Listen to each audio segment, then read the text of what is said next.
왕과 그의 부하들이 예루살렘으로 가서 그 땅 주민 여부수 사람을 치려 하매 그 사람들이 다윗에게 이르되 내가 결코 이리로 들어오지 못하리라. 맹인과 다리 저는 자라도 너를 물리치리라. 그들 생각에는 다윗이 이리로 들어오지 못하리라 함이라. 다윗이 시온 산성을 빼앗았으니 이는 다윗 성이다. 그날에 다윗이 이르기를 누구든지 여부수 사람을 치거든 물깃는 대로 올라가서 다윗의 마음에 미워하는 다리 저는 사람과 맹인을 치라. 하였으므로 속담이 되어 이르기를 맹인과 다리 저는 사람은 집에 들어오지 못하리라 하더라. 다윗이 그 산성에 살면서 다윗 성이라 이름하고 다윗이 밀로에서부터 안으로 성을 둘러싸음이라. 만군의 하나님 여호와께서 함께 계시니 다윗이 점점 강성하여 가니라. 두로 왕 히람이 다윗에게 사절들과 백향목과 목수와 석수를 보내매 그들이 다윗을 위하여 집을 지으니 다윗이 여호와께서 자기를 세우사 이스라엘 왕으로 삼으신 것과 그의 백성 이스라엘을 위하여 그 나라를 높이신 것을 알았더라. 우리가 시장에서 식재료를 고를 때 가장 먼저 생각하는 것은 바로 신선도입니다. 물론 지금 당장 먹을 것이라면 조금 덜 싱싱하더라도 싼 것을 사겠지만 그래도 한 며칠 여유를 두고 먹으려면 더 싱싱한 것을 고르는 게 상식일 것입니다. 그런데 성경을 보면 세상의 상식을 뛰어넘는 그런 선택의 방식이 등장합니다. 하나님께서 이스라엘을 선택하는 방식이 바로 그렇습니다. 신명기 7장 7절에 하나님께서는 이스라엘을 선택하신 이유가 그 수요가 적기 때문이다 라고 말씀하시는데 그만큼 다른 민족에 비해 이스라엘은 약했음을 말합니다. 하나님께 영광이 되려면 뭔가 해야 하는 일들이 많고 잘해야 하니까 오히려 강한 것이 더 영광이지 않을까 생각합니다. 하지만 하나님의 의도는 약함을 통해서 하나님의 영광을 드러내시겠다는 것이지요. 즉 약자가 강자에 대해 승리하는 것을 통해 여호와의 존재를 증거하시겠다라는 것입니다. 그래서 이스라엘 백성을 선택하신 하나님의 의도대로 산다면 어떤 승리에 대해서도 자신들의 힘을 드러내서는 안 되는 것이지요. 이스라엘은 언제나 약자일 뿐이지만 하나님 덕분에 존재하고 있음을 인정하는 것이 우리 모두의 모습과 같아야 하는 것입니다. 이스라엘이 하나님과 바른 관계에 있을 때 드러나는 것은 바로 연약함일 것입니다. 하나님과 바른 관계에 있다면 그는 분명 자신의 연약함을 고백하는 것이 마땅합니다. 그리고 모든 것이 하나님의 은혜로 되어진 것임을 고백할 것입니다. 본문을 보면 온 이스라엘의 왕이 된 다윗이 가장 먼저 행하는 것이 예루살렘을 점령하는 것이었습니다. 이것은 온 이스라엘의 중심지로 삼기 위함입니다. 지금 다윗이 있는 헤브론은 남쪽에 위치해 있기 때문에 이스라엘의 중심지로는 적합하지가 않다고 여겼을 것입니다. 그래서 예루살렘을 중심지로 삼기 위해서 예루살렘을 공격합니다. 사실 여호수아 때부터 사울에 이르기까지 이스라엘의 지도자들이 실패했던 일이 바로 예루살렘에 있는 여부스 거민을 쫓아내는 것이었습니다. 시온 혹은 여부스는 예루살렘 북쪽의 낮은 지대에 위치한 현대의 시온산이 아니라 남쪽에 있는 가장 높은 산입니다. 그런데 예루살렘 북쪽 부분은 점령했는데 남쪽의 여부스 거민의 지역은 점령하지를 못했던 것이죠. 여부스 사람들을 치려고 할 때 그들은 다윗을 조롱합니다. 6절입니다. 네가 이리로 들어오지 못하리라. 소경과 절뚝발이라도 너를 물리치리라.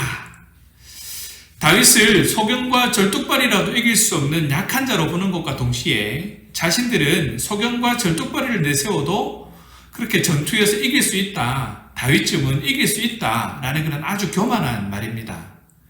그것도 그럴 것이 지금까지 늘 이스라엘을 그렇게 물리쳐왔기 때문에 그럴 수 있다고 봅니다. 하지만 다윗은 그 성을 정복하고 그 이름을 다윗성이라고 바꿉니다. 여기서 주목할 것은 10절의 말씀입니다. 만군의 하나님 여호와께서 함께 계시니 다윗이 점점 강성하여 가니라. 하나님 여호와께서 함께 하셔서 이러하다고 말씀하고 있습니다. 하나님께서 함께 하시니 점점 강성해 가더라고 말씀하고 있는 것이지요. 다윗의 강함은 하나님의 함께 하심의 결과입니다. 다윗과 사울이 계속 비교되고 있는데 다윗이 계속 강성해진 이유는 다름이 아니라 하나님이 다윗을 선택하셨기 때문입니다. 다윗에게 선택을 받을 만한 조건이 있었기 때문이 아니라 하나님이 그저 선택하셨기 때문이라는 것이죠. 하나님은 다윗을 세워서 하나님의 언약을 성취하고자 하신 것이고 그것을 위해서 다윗을 강성하게 하신 것입니다. 다윗은 12절에서 보는 것처럼 다윗이 여호와께서 자기를 세우사 이스라엘 왕을 삼으신 것과 그 백성 이스라엘을 위하여 그 나라를 높이신 것을 아니라는 말처럼 다윗은 자신이 점점 강해지는 것을 자기 개인의 강함으로 보지 않았습니다. 자신을 왕으로 세우시고 강하게 하시는 것은 모두가 이스라엘을 위한 것이다라는 것을 알았던 것이죠. 우리도 하나님이 나와 함께 해주시기를 간절히 바랄 것입니다. 그런데 무엇 때문에 하나님의 함께 하심을 원하는 것인가? 출세를 위해서입니까? 아니면 성공을 위해서입니까? 하나님 나라를 위한다고 말은 하지만 사욕을 채기 위한 것은 아니냐는 것이죠. 하나님이 함께 하시는 것을 나를 도우시고 잘되게 하시는 것으로 오해함으로써 하나님의 함께 하심을 원하는 것이 바로 현대교회의 오류라고 말할 수 있습니다. 하나님의 함께 하심은 나 개인의 유익을 위해서가 아닙니다.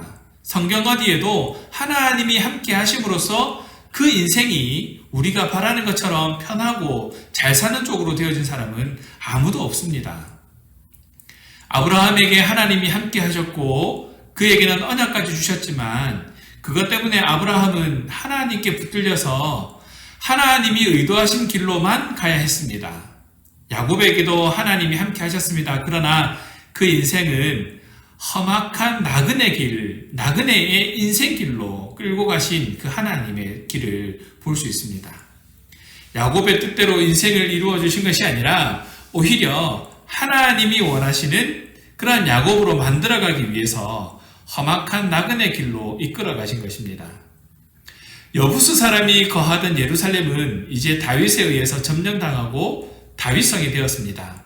하나님을 부인하던 가나안 사람들이 난공불락이라고 생각했던 요새였습니다.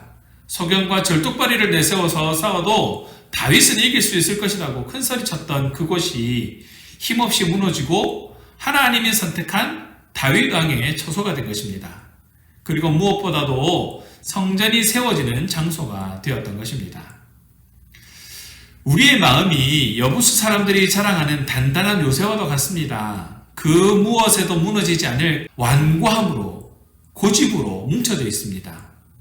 이러한 마음으로 그리스도를 믿는다면 비록 그리스도를 말하고 그리스도를 구세주로 고백한다 할지라도 하나님의 뜻대로 은혜의 부르심을 받은 신자로 살아가지 못할 것입니다. 그리고 그리스도의 값없는 은혜로 인한 감사함과 기쁨 역시 맛보지 못할 것입니다. 보다 더 강해지고 힘있는 자가 되기를 원하는 욕심으로 살아가게 될 것입니다. 저와 여러분, 우리 모두의 심령이 예수님의 값 없으신 은혜에 의해서 점령당하고 예수님이 거하시는 하나님의 처소가 되기를 간절히 바랍니다. 8절 하반절에 보면 속담이 되어 이르기를 소경과 절뚝발이는 집에 들어오지 못하리라 하더라고 말합니다. 이것이 무슨 뜻인지 정확하게 알 수는 없습니다. 하지만 여기서 말한 소경과 절뚝발이는 여부수 사람들이 말한 것과 같은 의미로 생각한다면 그들의 교만을 의미하는 것으로 볼 수 있고 집을 다윗 집으로 이해한다면 자신의 힘과 능력을 믿는 교만한 자는 하나님의 집에 용납되지 못할 것이다 라는 것으로 해석할 수 있습니다. 이처럼 하나님은 교만한 자를 결코 용납하지 않으십니다. 그런데 우리에게는 이런 교만이 자리 잡고 있는 것이죠. 무슨 일이든지 내가 했다라는 이 완악함이 사라지지 않고 있습니다. 이런 우리에게 필요한 것은 그리스도의 값없는 은혜입니다. 나의 완고함과 나의 고집스러운 그 심령이 점령당하는 것입니다. 말씀을 정리합니다. 우리 각자의 마음이 그리스도의 은혜로 점령당하기를 구하시기 바랍니다. 하나님이 함께 하심으로 내 심령을 다스리시고 완악함을 무너뜨려 주시기를 바라고 또 기도하는 그런 저와 여러분 되기를 간절히 바랍니다. 다윗이 여부스 사람을 공격하여 그곳을 다윗성으로 삼은 것처럼 하나님이 단단한 내 심령을 깨뜨리시고 점령하셔서 우리의 마음이, 우리의 생각이, 우리의 의지가 하나님의 처소로 되어질 것입니다.